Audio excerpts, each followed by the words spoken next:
Buenas tardes, les saludamos cordialmente de parte del Instituto Estatal de las Mujeres. Mi nombre es Greta Barra y en el marco del Día Internacional de las Mujeres les damos la bienvenida al panel Agenda Política de Género. A continuación, cedo el espacio virtual a nuestra presidenta ejecutiva Marta Cecilia Reyes Cruz, quien dirigirá un breve mensaje. Muchas gracias, Greta. Muy buenas tardes a todas, a todos. 3 de marzo, umbral de días muy importantes para la agenda de las mujeres. Viene el 8M, el 9M, pero también el día 5 inician las campañas electorales de un año que anticipa una participación muy abundante de mujeres en todos los ámbitos, en las candidaturas, en la lucha permanente por el respeto a los derechos políticos de las mujeres y también desde las instituciones. Desde el Instituto Estatal de las Mujeres, que forma parte del Observatorio de la Participación Política de las Mujeres, como son la Comisión Estatal Electoral, el Tribunal Electoral en el Estado, y también se integró recientemente la Fiscalía Especializada en Delitos Electorales, hemos trabajado un protocolo para atender los casos de violencia de género contra las mujeres, y es la violencia política, la que tenemos aquí reflejada. Les recomendamos este documento, es importante que lo conozcan y que nos ayuden a difundirlo, porque las elecciones que estamos a punto de vivir van a ser cruciales para los avances que hemos tenido las mujeres en el ámbito de la política, en el acceso a la toma de decisiones. Es impensable una agenda, una propuesta política de algún partido que no considere la participación paritaria de las mujeres. Es impensable. Todos los partidos políticos tienen hoy por hoy la obligación de tomar en cuenta no solamente a las mujeres desde el voto que van a ejercer, que es una cuestión muy poderosa y que debemos estar conscientes del poder que tenemos, sino también como parte sustancial de sus equipos de trabajo, de las administraciones públicas, pero principalmente en el plan de trabajo que van a desarrollar, debe ser realizado con perspectiva de género, con enfoque de derechos humanos y tomando en cuenta también la interseccionalidad. Hoy en este panel, muchísimas gracias, Luisa Castro, Cynthia Smith, Daniela Mendoza. Muchísimas gracias por participar en este panel, que como bien nos decía Greta Barra, que como siempre, muchas gracias, Greta, por este gran trabajo. Va a ser un panel plural, diverso, muy rico, que estoy segura que vamos a disfrutar muchísimo. Muchísimas gracias a las tres, porque realmente, Greta, te felicito por conjuntar siempre un panel lleno de talento, de capacidad, de conocimiento, de compromiso, y de eso vamos a hablar hoy. Les doy la bienvenida a todas, es un honor trabajar con ustedes, y pues Luisa, Cintia, Daniela y Greta, yo salgo a la red, lo sigo directo por Facebook, pero este es su espacio, bienvenidas y muchas gracias. Muchísimas gracias, Presidenta Marta Cecilia. Definitivamente este tema es un tema muy importante. Estamos previos a días realmente relevantes para todas nosotras y justamente lo que buscábamos era tener un panel diverso con muchas opiniones y platicar ahora sí de cómo o de cuál va a ser la función de las mujeres en este proceso electoral, que además va a ser un proceso histórico. Entonces, bueno, les voy a presentar a nuestras participantes estrellas. Vamos a tener a Luisa Castro, quien es líder regional de Girl Up de América Latina y el Caribe. Cintia es politóloga y académica del Tecnológico de Monterrey. Y Daniela Mendoza, periodista fundadora de Verificado. Les voy a contar un poquito más sobre ellas. Luisa Castro es licenciada en Relaciones Internacionales por la Universidad Autónoma de Nuevo León. Durante su periodo como estudiante, fundó junto a 3 de sus amigas el primer Girl Up Campus Club de México, Girl Up Políticas UANL, con el objetivo de abrir espacios seguros dentro de la facultad para discutir temas como feminismo, salud sexual y reproductiva, violencia contra las mujeres y otros temas diversos. Al egresar, se integró al Consejo Ejecutivo de Girl Up para América Latina y el Caribe, donde es líder regional y parte del equipo de redes sociales.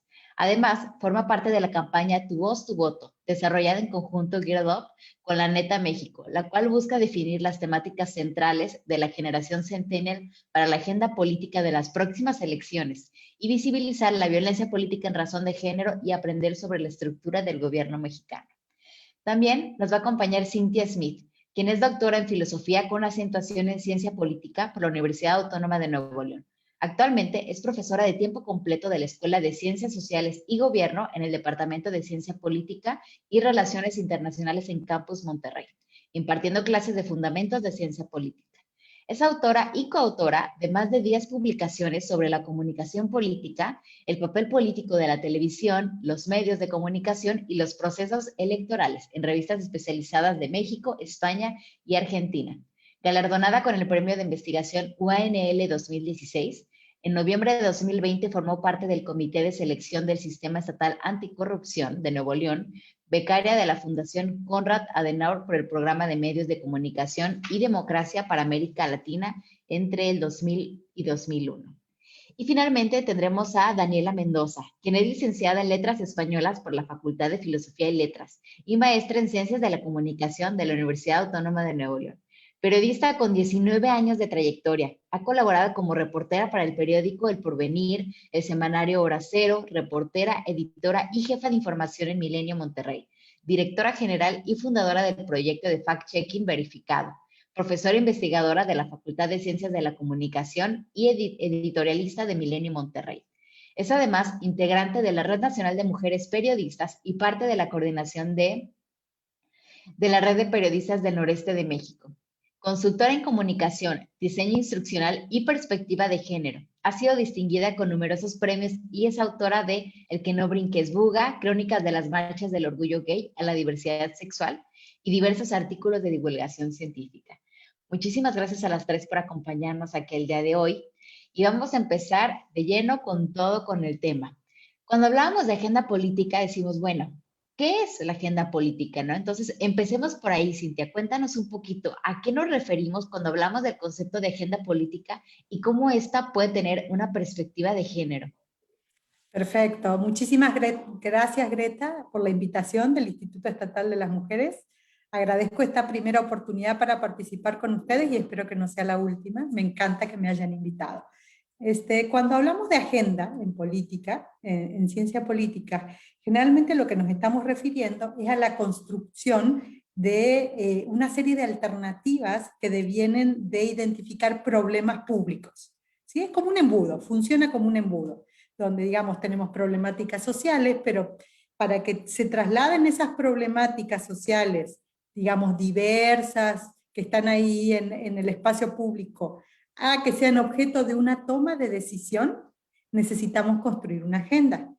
Entonces, la agenda es la elaboración que van a hacer esos grupos de interés de los temas que son injustos, que son urgentes de solución y que requieren de pasar a un proceso para modificación, generación de leyes o políticas públicas nuevas. Cuando hablamos de la agenda con perspectiva de género, nos referimos a esas prioridades que se han ido construyendo, sobre todo en esta última ola del feminismo, que yo la pondría con el contexto del movimiento Me Too en general, y Ni Una Menos en particular, aquí en la región de América Latina, donde se ha puesto en el, digamos, en el top of mind de la agenda con perspectiva de género la cuestión de violencia política. La violencia de género en general, y en particular, Daniela nos va a hablar hoy de la violencia política de género, pero también otras causas que movimientos feministas previos habían traído a la discusión, como cuestiones de la cuestión de las diferencias salariales, el techo de cristal, por ejemplo, y la agenda de los cuidados.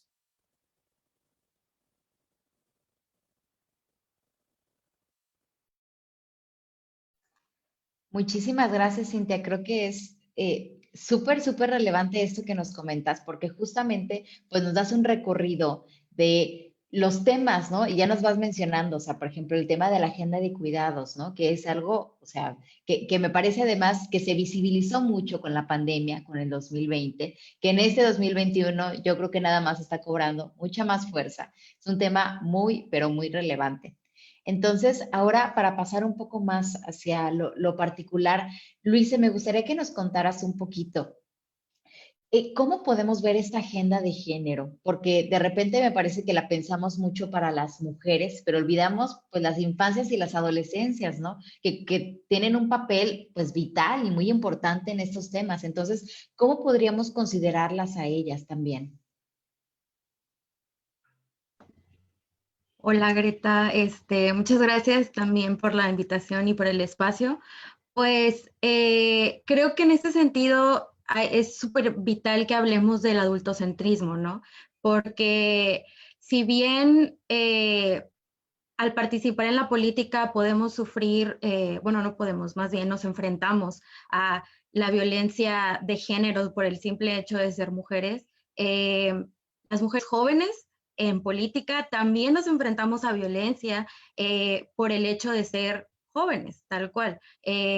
No se toma en cuenta nuestra opinión, se nos desestima, se habla de que no tenemos experiencia, no sabemos de lo que estamos hablando, somos demasiado jóvenes para poder opinar sobre ciertos temas, ¿no? Pero pues esto no tiene por qué ser así, ¿no? Claro que podemos diferenciar que personas con más trayectoria pueden tener más experiencia al toparse con ciertos retos, pero eso no significa que las mujeres jóvenes, ni que las adolescentes, ni las niñas no puedan emitir una opinión autónoma y tomar decisiones al respecto, ¿no? Desde Girl Up trabajamos muchísimo estos temas porque justo la labor que hacemos es empoderar a las niñas y a las adolescentes y a las mujeres jóvenes a que tomen pues en sus manos las problemáticas y que se organicen y busquen maneras de accionar en sus círculos directos, ¿no? Y no por no tener a lo mejor 40 años de trayectoria o a lo mejor estar en la prepa o estar en la secundaria, no quiere decir que ellas no tengan ideas que pueden funcionar para dar solución a las problemáticas que ellas mismas están viviendo, ¿no? ¿Qué mejor, qué mejor área de expertise que tu propia experiencia en ese momento, ¿no? Si tú eres quien se está enfrentando a esos retos, muy probablemente has pensado ya las soluciones. Lo único que te falta es aprender que debes organizarte, que pues digamos que en la unión está la fuerza, ¿no? E ir redireccionando, identificando las chicas, quiénes son los tomadores de decisiones en sus escuelas, en sus comunidades, ir elaborando esos planes de acción, ¿no? Entonces, básicamente lo que Girl Love le da a las chicas no es tanto decir, te vamos a hacer una líder, las chicas ya son líderes, solamente es empoderarlas, es decirles, no te vamos a dejar sola, aquí está la plataforma para que mediante tu club, tú y 5 amigas se reúnan, detecten quién toma las decisiones, elaboren un plan de acción y lo lleven a cabo. Y siempre reiterarles que ellas tienen ideas y que no te dé como este síndrome del impostor que muchas veces nos da, o si no es que todo el tiempo, tanto cuando hablas con hombres como en general, como hombres y mujeres que tengan más experiencia en un tema, te da como esta sensación de que, ay, no, a lo mejor yo no sé, a lo mejor no estoy preparada. No, sí estás, porque si tú lo estás viviendo y tú estás pensando en esas soluciones, solamente llévalas a cabo. Entonces, más o menos, creo que esa es el área, ¿no? De inicio, combatir este adultocentrismo y nunca demeritar las ideas porque vengan de una persona joven o de una niña o de un adolescente.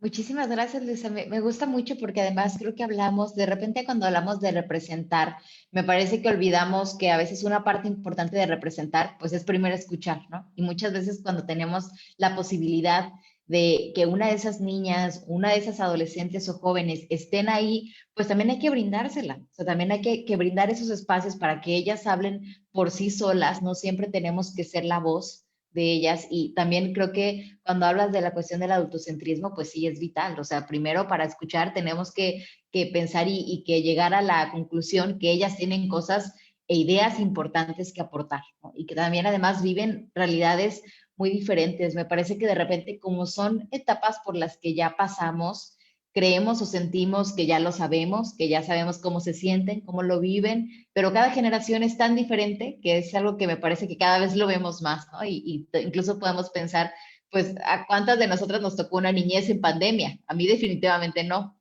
Entonces creo que desde ahí ya podemos pensar en la peculiaridad que tendrá escuchar a las niñas y a las jóvenes, ¿no? Entonces, muchísimas gracias, Luisa. Y Daniela, platícanos un poquito, ¿cómo crees que influyen los medios de comunicación al representar o al transmitir estas agendas políticas?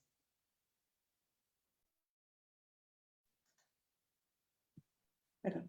Muchas gracias. Antes que nada, quiero agradecer el espacio. Como siempre, es un placer estar en estos eventos que convoca el Instituto y colaborar contigo, Greta, y con la licenciada Cecilia Reyes. Yo lo que quisiera traer es esta primera imagen que nos dejó Cintia de ese filtro, ¿no?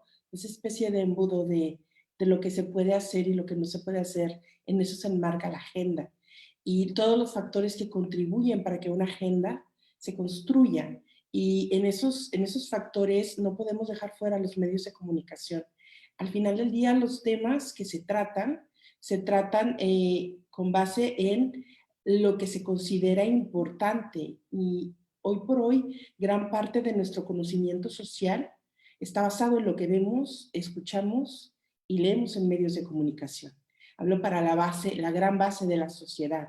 Entonces, lo que publican, lo que transmiten, los medios de comunicación, desde las grandes empresas hasta los pequeños medios nativos digitales, señalan la relevancia, trascendencia, ayudan a legitimar opiniones, ayudan a poner temas a debate, y cuando esos temas no tienen una perspectiva de género, entonces esto también se replica en lo que se cree necesario, y entonces es lo que va a entrar o no va a entrar dentro de esa agenda. Sin embargo, hoy por hoy hay temas que están resonando en los medios, ahora sí, y sin embargo siguen sin poder entrar dentro de la agenda política porque falta una cuestión básica que se llama voluntad. No hay voluntad política. Ustedes me van a decir, bueno, es que antes no se trataban los temas de violencia porque no salían en los medios. Bueno, ustedes pueden abrir cualquier medio de comunicación todos los días y en cualquiera van a encontrar un espacio que hable sobre el problema de la violencia. La quieran o no la quieran reconocer los funcionarios públicos, los mandatarios, desde el más grande hasta el más pequeño.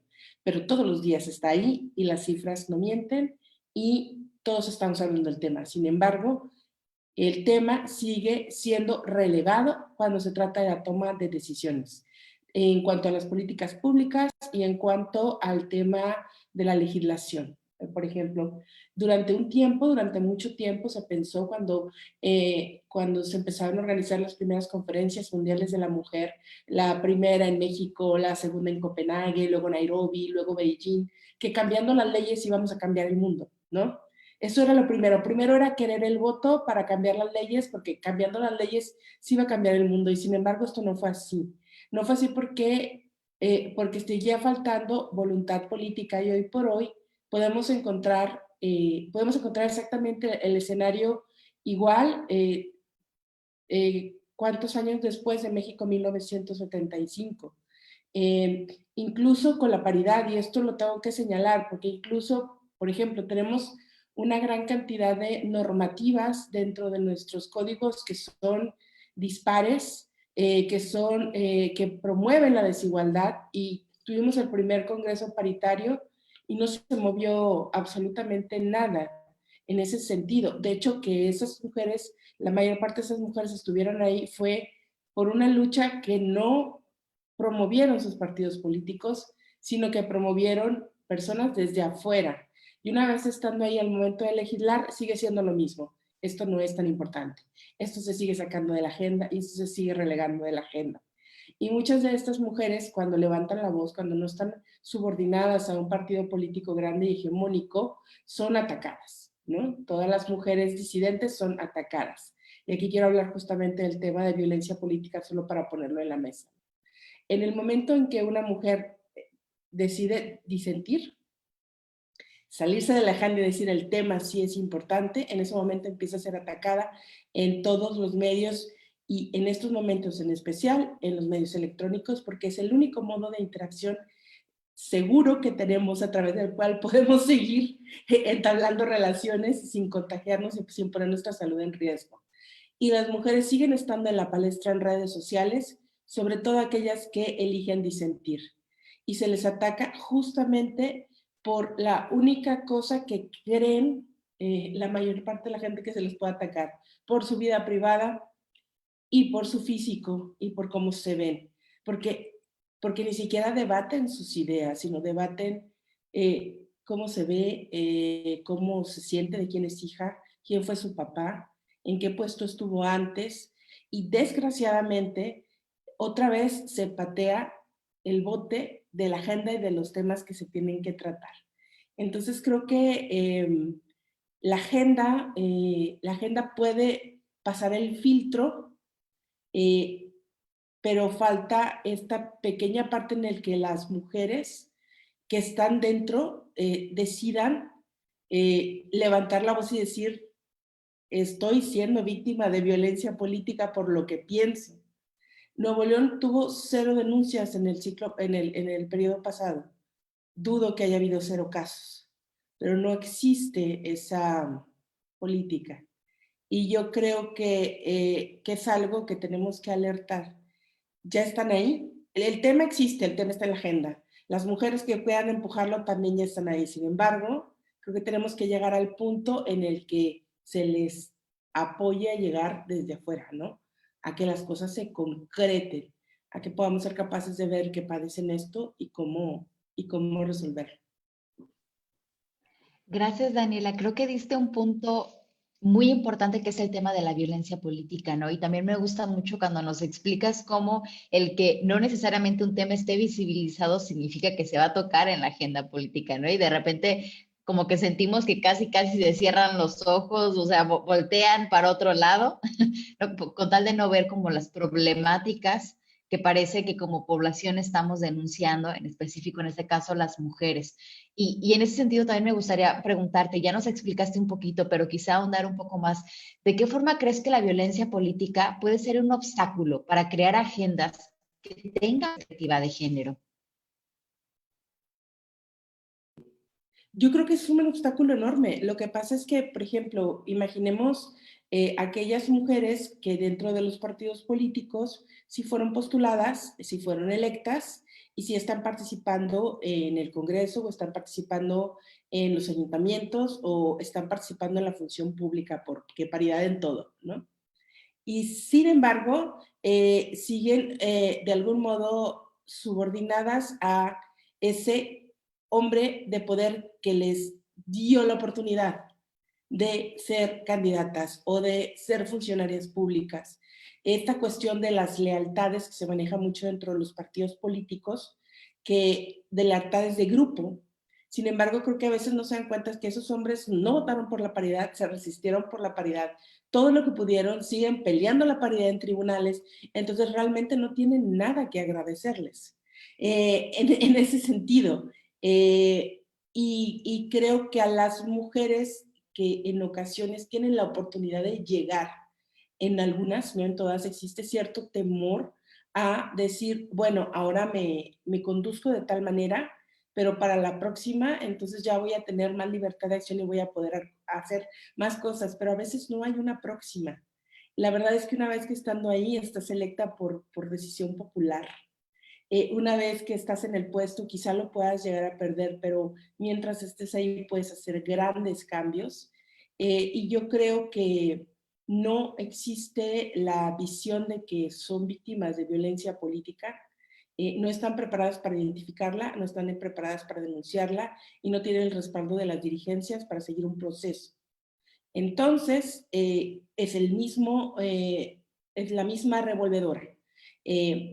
No se mueven como pudieran moverse con la libertad de ser personas capaces de desempeñar su puesto y siguen acotadas a la agenda de los varones que la agenda es su agenda, lo que es más importante, ¿no?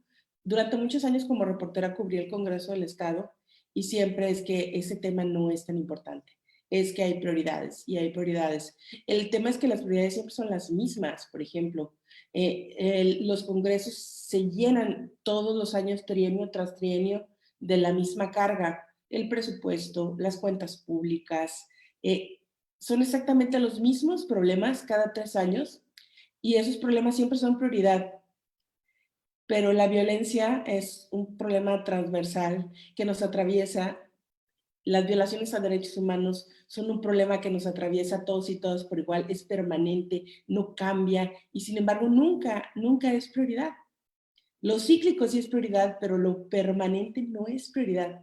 Entonces creo que falta un verdadero apoyo hacia las mujeres en la política desde dentro de los partidos, pero también por parte de los órganos jurisdiccionales para que fallen a su favor en los litigios internos y que realmente puedan mostrar toda su capacidad y gobernar, legislar y crear política pública y ejecutar programas con total y absoluta libertad y que además quienes llegan tengan la conciencia de que lo hacen para aportar su sabiduría, para aportar su conocimiento y su preparación, y no llegan gracias a sus partidos ni gracias a sus jefes políticos, llegan gracias a un grupo de mujeres de partidos totalmente distintos al suyo, que tienen 40 años luchando por conseguir un espacio para ellas ahí. Entonces, pero sí entiendo, ¿no? Nadie se avienta sin tener una red de protección. Entonces las mujeres en la política necesitan una red de protección para poder trabajar de verdad en favor de todas y de todos. Nada más que uno de los principios básicos de la igualdad es tratar de modo desigual a los desiguales. Entonces, si las mujeres en este caso están en una posición de mayor desigualdad, pues primero hay que ir por ellas, ¿no? Y eso es lo que va a lograr automáticamente el equilibrio.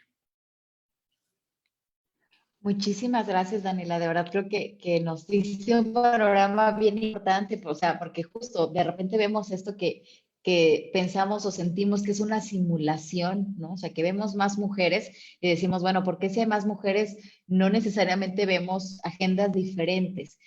Creo que ahorita que hablas como de lo importante y que siempre hay otras prioridades, me parece que justo también en este año y el anterior, algo que se notaba mucho era como salud, salud, salud, ¿no? Y decimos, bueno, o sea, estamos pues en plena pandemia, o sea, claro que es algo muy importante, pero ¿en qué momento volteamos a ver todo lo otro que ha cambiado, que se ha visto afectado desde la pandemia, como la violencia, ¿no? Sabemos que se ha incrementado, o sea, ¿en qué momento la volteamos a ver? ¿En qué momento notamos el bienestar psicológico, mental? O sea, ¿en qué momento notamos otras cosas? Porque ya no podemos seguir solo, pues, con esta cuestión de la salud o de la pandemia, ¿no? O sea, tenemos que poder ver más allá de todo lo que está sucediendo y espero que en estas elecciones podamos verlo. Y en ese sentido, Cintia, a mí me gustaría preguntarte, ¿crees que la agenda política ha cambiado desde desde la paridad, o sea, desde que tenemos paridad? Y si sí, o si no, ¿crees que en este periodo de elecciones podría cambiar?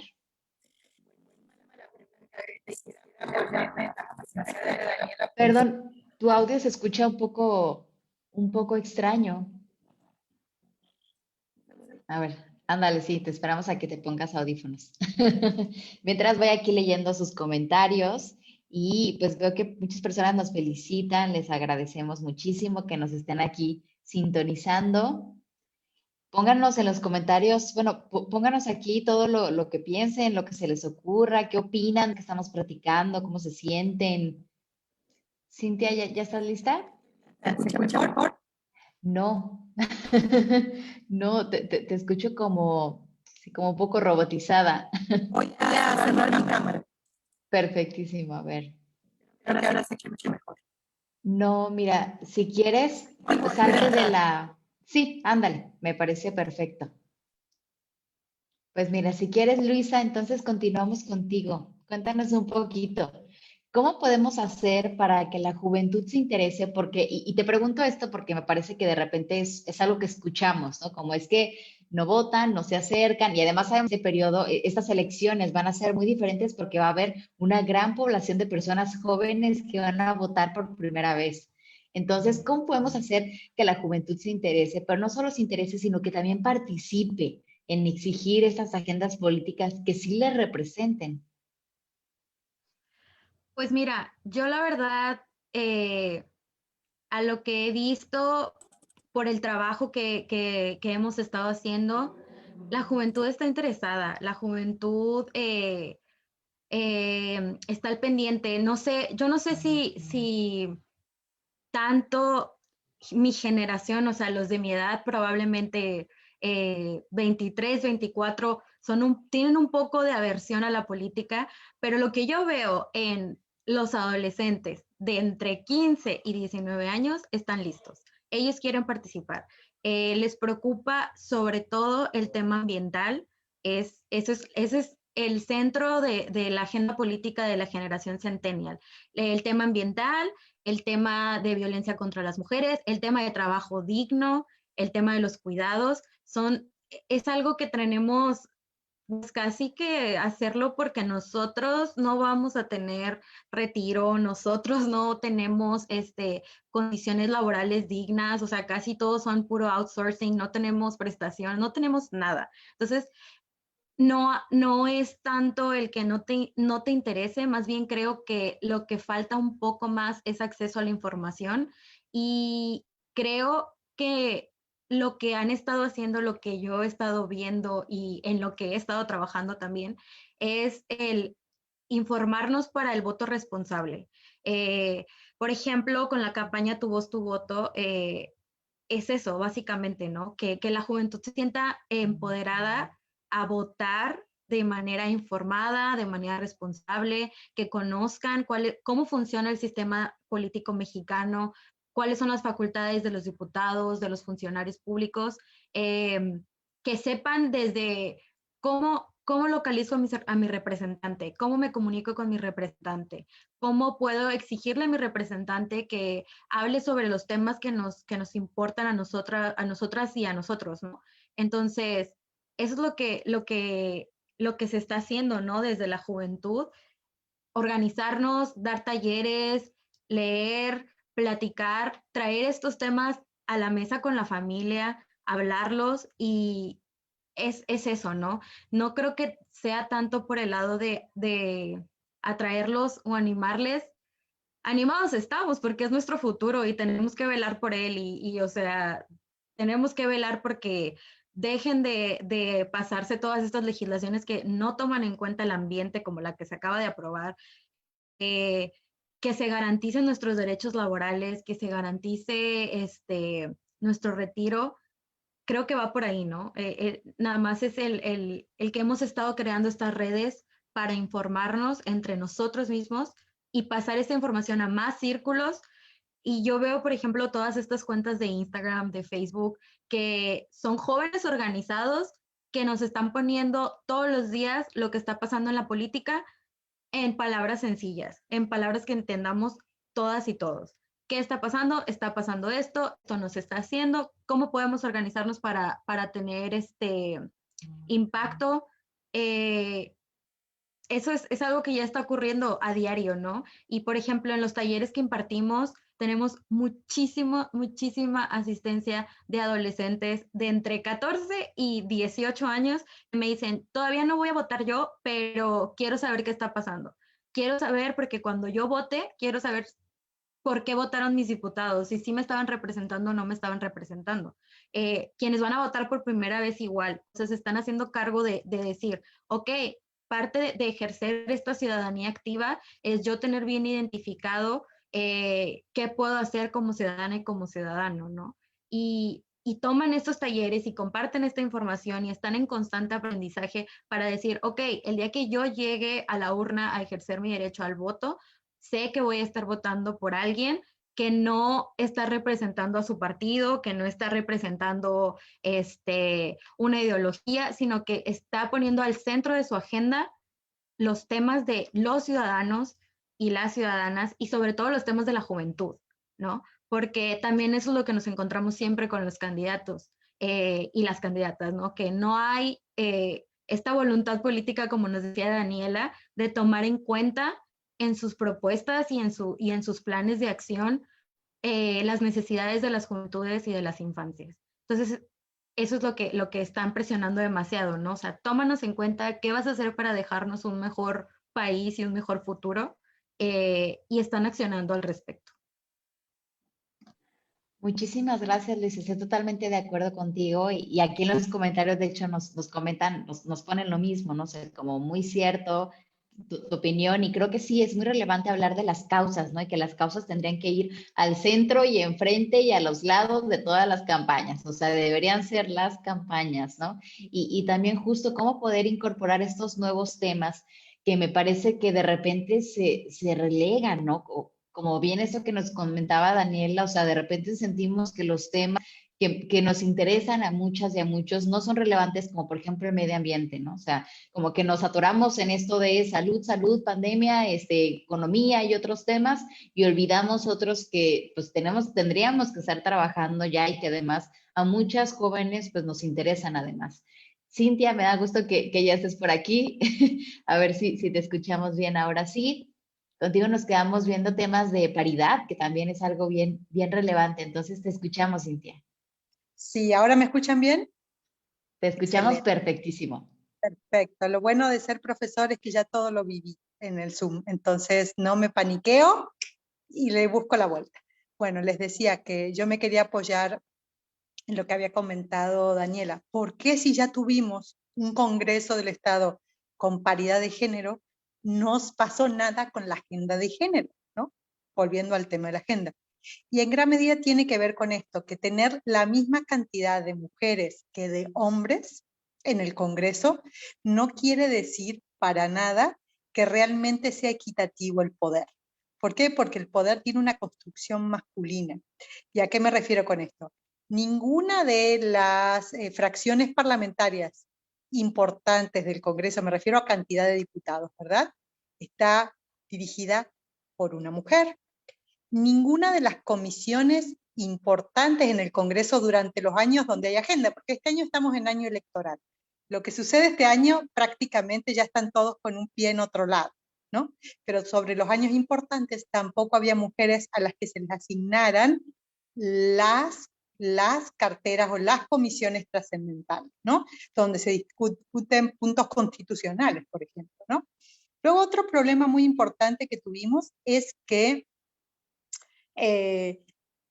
una vez que llegaron las mujeres, no tienen hábitos para cabildear entre ellas, y si bien al principio se emocionaron muchísimo por ser la mitad, ni siquiera funcionó el grupo de WhatsApp de las diputadas.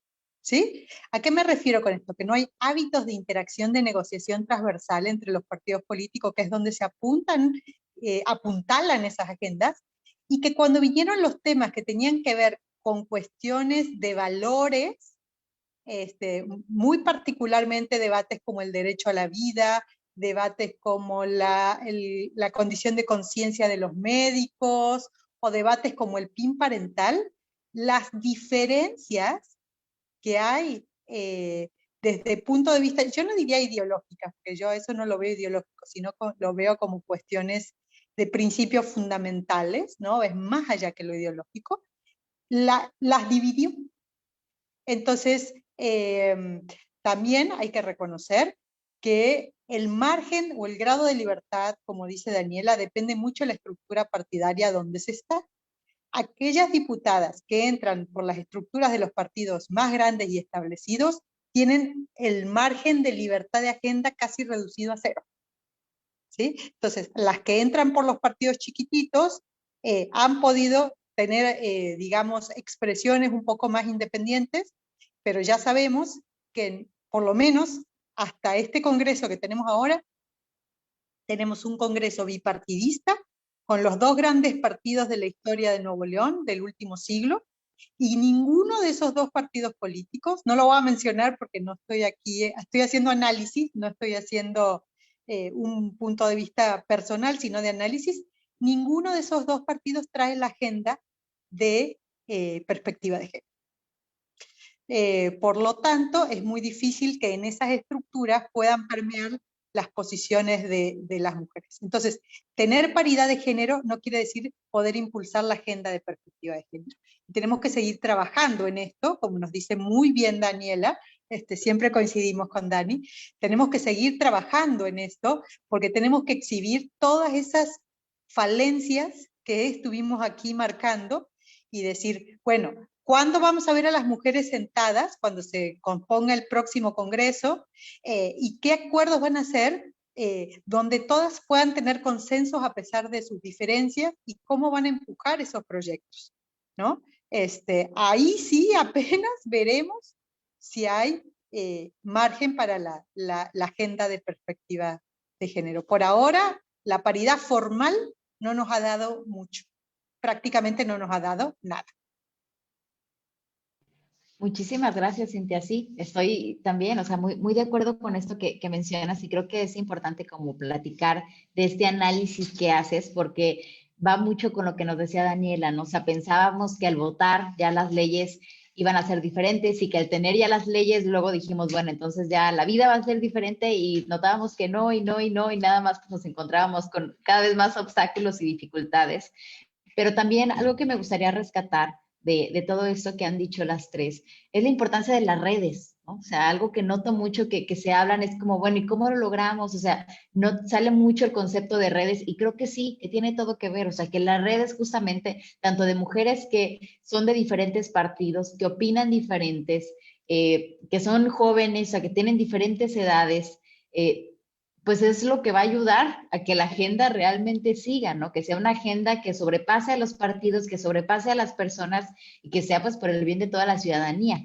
Entonces, en ese sentido, me gustaría que ya empezáramos con el espacio de preguntas y respuestas. Entonces, oficialmente ya lo abro. Y me gustaría comenzar contigo, Daniela, una duda que creo que es algo que queremos ver más en estas elecciones, y es cómo podemos cubrir, cómo se cubrirían las próximas elecciones con perspectiva de género. Creo que es algo que también cada vez queremos más la ciudadanía, ¿no? Yo creo que una base, hay digamos, dos grandes esferas a la hora de cubrir con perspectiva de género. Una es el abordaje de los temas, cómo inciden los temas en un sector y en otro sector. Las cosas, las problemáticas no nos pegan igual a las mujeres que a los hombres. Entonces, desde el momento que las y los candidatos hacen propuestas específicas, si ellos pueden señalar las ventajas de su propuesta para uno u otro sector, pues ya lo estarían haciendo con perspectiva de género. Pero si no lo pueden hacer, que en la mayor parte de las ocasiones no es así, creo que las y los periodistas podemos preguntar, bueno, ¿y esto en qué beneficia? ¿Y cuál va a ser el impacto diferenciado para mujeres y para hombres en este caso? Y en otro sentido, pues el uso del lenguaje. El uso del lenguaje es... lo que no se nombra no existe, la visibilización es súper importante, entonces este tema es muy, muy importante. Hay recurrencias que tenemos al momento de la cobertura, una disculpa por el ruido. Hay diferencias muy importantes que tenemos al momento de la cobertura, que tienen que ver con cómo hablamos de las mujeres candidatas, y es una cuestión la que tenemos que aprender a hablar de ellas como sujetas independientes, sin importar que estén vinculadas a un esposo, hermano, pariente poderoso, o que haya estado en un partido político. No hay que subordinar a las mujeres. La apariencia de las mujeres no es un tema importante en campaña, no nos importa cómo están vestidas, no cosificar a las mujeres, no anclarlas en roles de cuidado. La típica es candidata, pero también es madre de 2 pequeños, o también cuida a su mamá. Perdón, tengo un pequeño problema, voy a tener que... No te preocupes, Daniela. No te preocupes, justo platicábamos de estas cosas pues que suceden con la pandemia, ¿no? Y cómo ha venido a cambiar pues mucho de la forma en la que interactuábamos. Y creo que también eso es algo con lo que pues cada vez tenemos que adaptarnos más. Y A ver, permítame un momentito. Listo. Sí, o sea, que tendremos que adaptarnos, pero fíjense, me quedé pensando y reflexionando en esto que nos comentaba Daniela, ¿no? De la importancia de que en este proceso, pues justo no reproduzcamos incluso entre la sociedad civil, o sea, más allá y que pueda trascender de los medios y como sociedad y ciudadanos y ciudadanas, pues no reproduzcamos esos discursos de la mamá de, la esposa de, la tía, o sea, como justo como si fuéramos solamente figuras, ¿no? Que tienen que ver pues con una figura masculina cuando hay muchas mujeres que sus carreras hablan pues por sí solas y no tendrían pues mayor problema, ¿no? Daniela, veo que ya volviste, no sé si hay algo más que quisieras abonar a esta idea que nos comentabas. Creo que por el momento no. Y sigo aquí leyendo sus comentarios. De verdad les agradecemos mucho que estén aquí participando. Me gustaría leer a alguien que nos decía, si queremos impactar con la paridad, hay que elegir a cada vez más mujeres. Revisemos las propuestas de avance que traen candidatas y candidatos para nosotras. Y sí, o sea, creo que también tiene que ver con lo que nos decía Luisa, ¿no? Del voto informado. Eso es algo bien importante. O sea, ¿cómo podemos tener un voto informado? Pero también cómo tenerlo si no nos hablan sobre, pues, qué hacen las y los diputados, ¿no? O sea, algo quizá como tan sencillo. Son cosas que no se cuentan. Y también veo aquí otra pregunta que, Cintia, me gustaría hacerte a ti, es, ¿cómo podríamos fomentar más la cultura de participación política de la sociedad civil? ¿Tú qué opinas? Yo opino que lo primero que tenemos que hacer es perderle el miedo a los partidos políticos, ¿sí? No hay otra forma de incidir, ya sea a través de candidaturas de partidos o candidaturas de independientes. Conozco a varios exalumnas y exalumnos que están trabajando en proyectos independientes, realmente independientes, o a través de los partidos políticos. Para eso son, no hay que perderles miedo, o sea, son las plataformas naturales que tenemos que ir a ocupar. Si no las ocupamos nosotros, las van a ocupar otras personas con otros intereses y con otras necesidades. Por lo tanto, entrarle, como decía Luisa, recién comentaba que está más en el ámbito de las organizaciones de la sociedad civil, pero tenemos que entrar con nuestras propuestas, entrar sin miedo. Es muy difícil porque los partidos políticos llevan unos tiempos y unos plazos donde los riesgos de salirse de un trabajo para entrar y animarse a estar en este tipo de esferas a veces nos limitan, y parece que esto es solo para la gente que está jugando bajo esas reglas, ¿no? Entonces, yo diría que informarse, por supuesto, conocer esas agendas, animarse a entrar, no hay de otra, o sea, no hay política si no entramos a jugar a la política, y jugar en la política es en los partidos y en las elecciones, no hay más.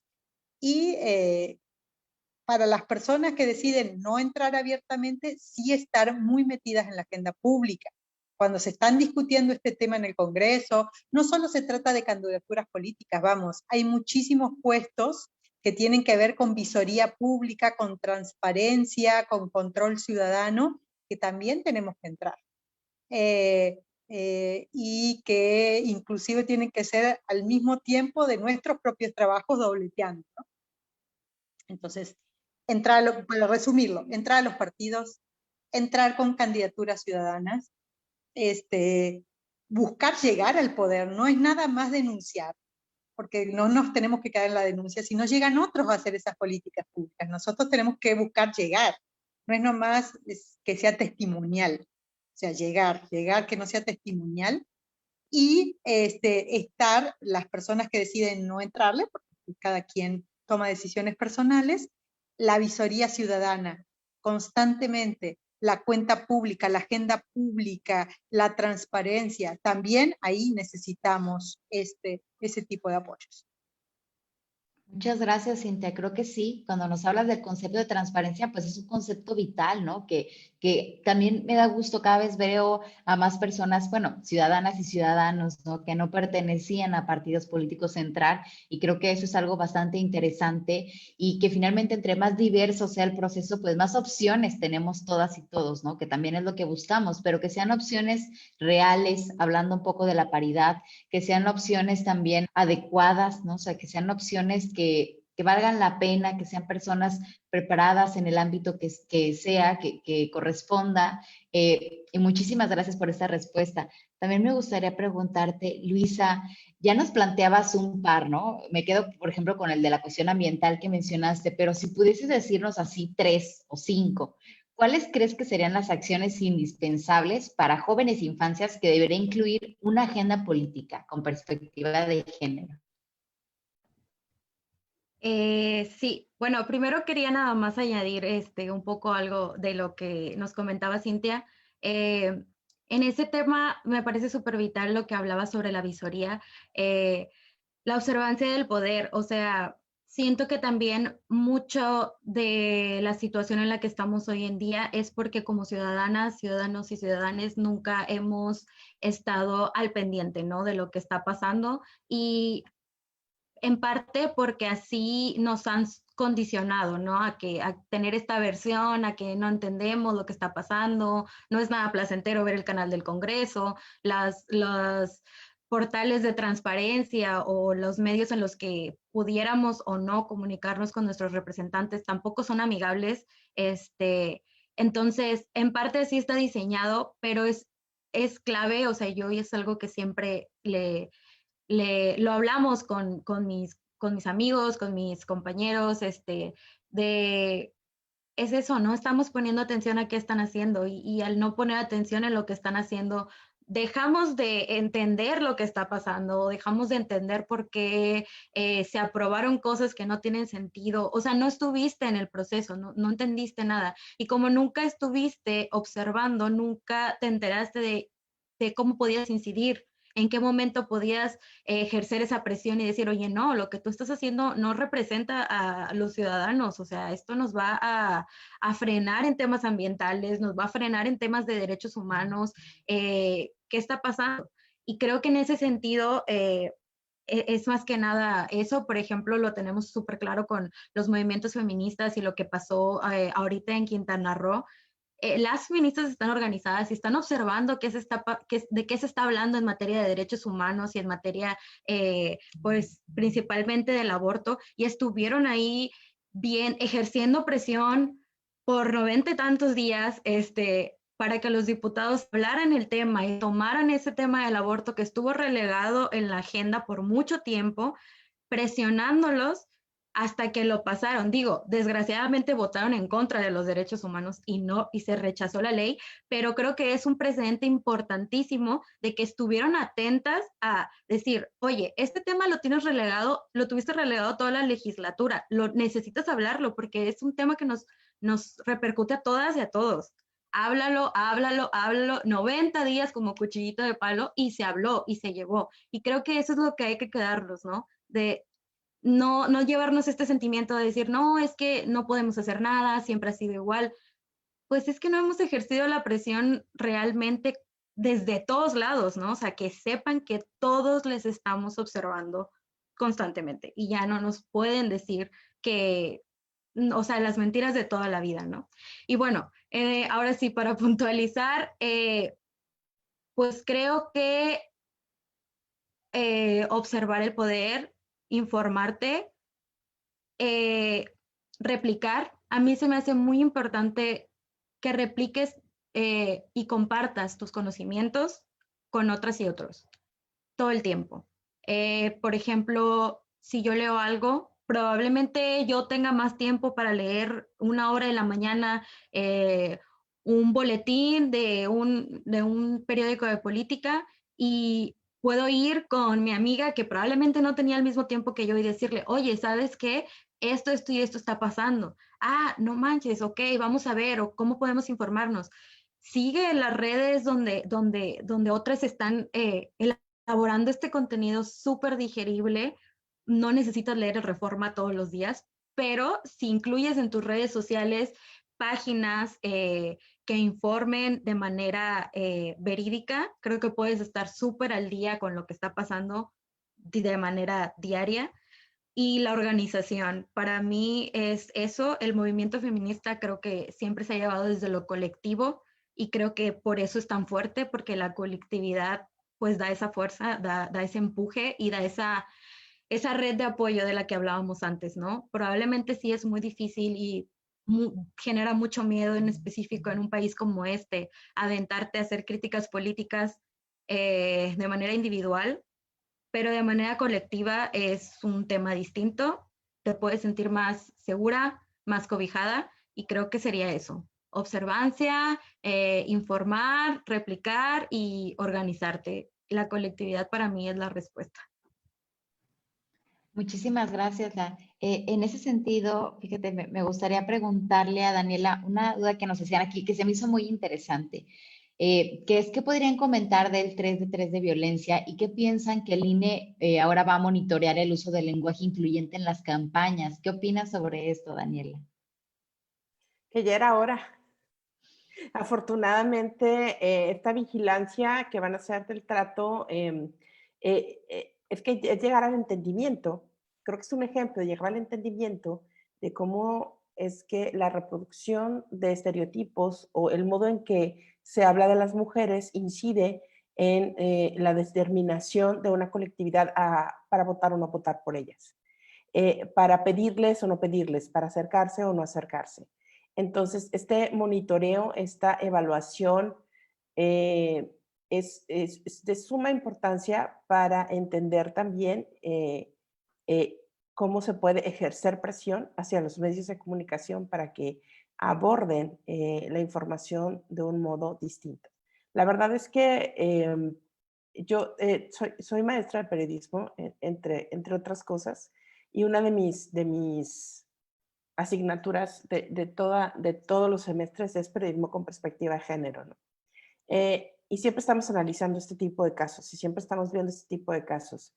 Y los hemos naturalizado a un nivel tan impresionante que el primer paso es como el exorcismo. Yo le llamo el exorcismo, ¿no? Es olvida todo lo que has aprendido y entiende cómo, o sea, abstráelo, saca solamente el elemento y revisa cómo te sentirías tú de ser nombrado de este modo, qué significa para ti ser nombrada de este modo o ser invisibilizada, que en ocasiones es todavía más grave, cosificada, subordinada a otros de manera constante, ¿no? Entonces creo que es el momento ideal para que no solamente los medios, sino todas las personas nos demos cuenta que ese tratamiento ya es imposible de seguirlo tolerando.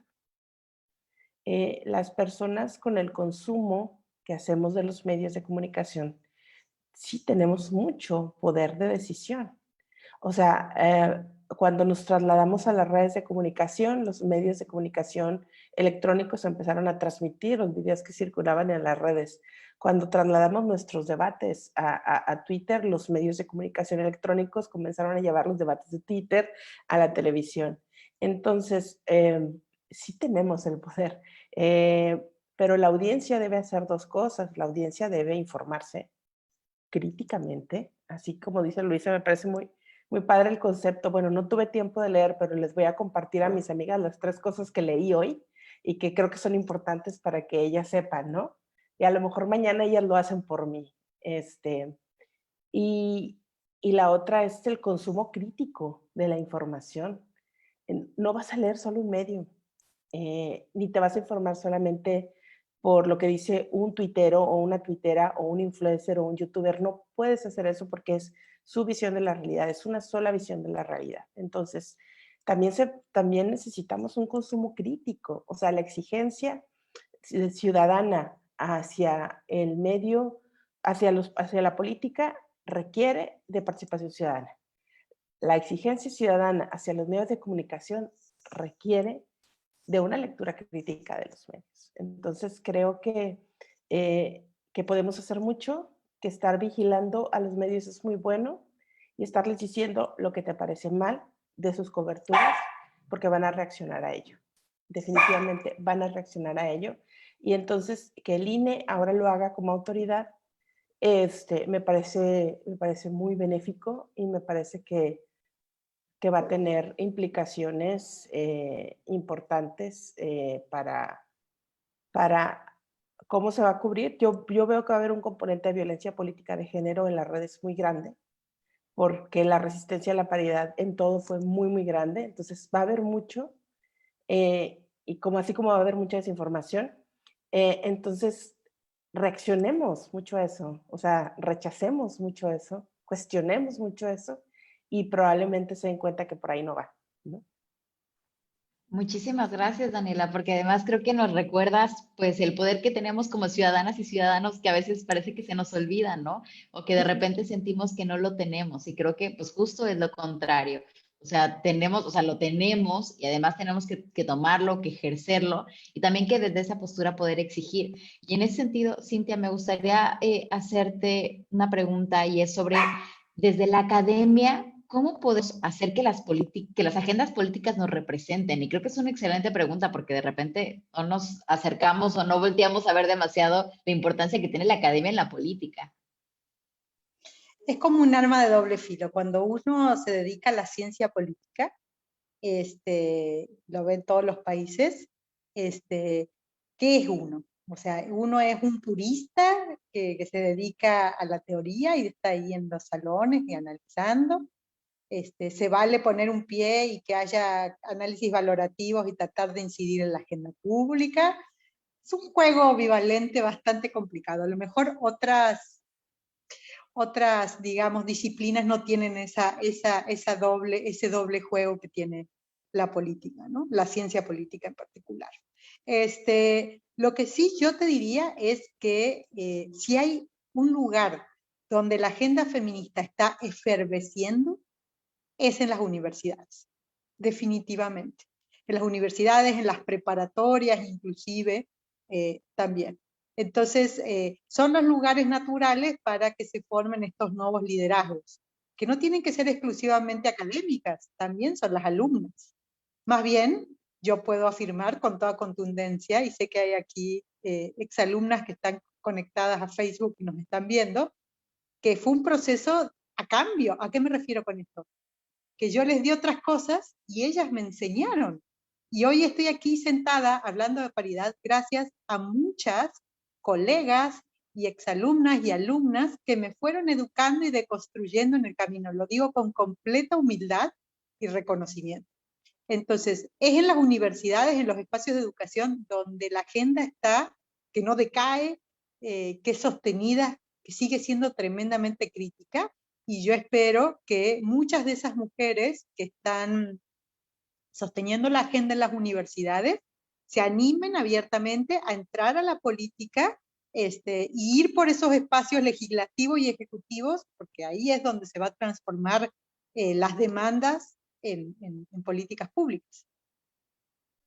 Muchísimas gracias, Cintia. Sí, creo que además es muy inspirador lo que nos comentas y creo que tiene que ver mucho con lo que también pues Luisa ha platicado de las universitarias, ¿no? De las mujeres que todavía estudian y creo que también por eso no es coincidencia que pues muchas de ustedes sean maestras, ¿no? O sea, creo que es algo muy interesante cómo pues justo el conocimiento buscamos la forma de replicarlo como bien nos decía Luisa. Y Luisa, me gustaría contigo terminar ya la última pregunta que tiene que ver justo con esto que nos comentaba Cintia.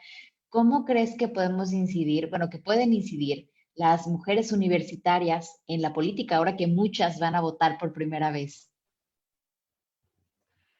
Creo que las mujeres universitarias, y como dice Cintia, el movimiento feminista está fuertísimo en las universidades. Tenemos acoso en la U.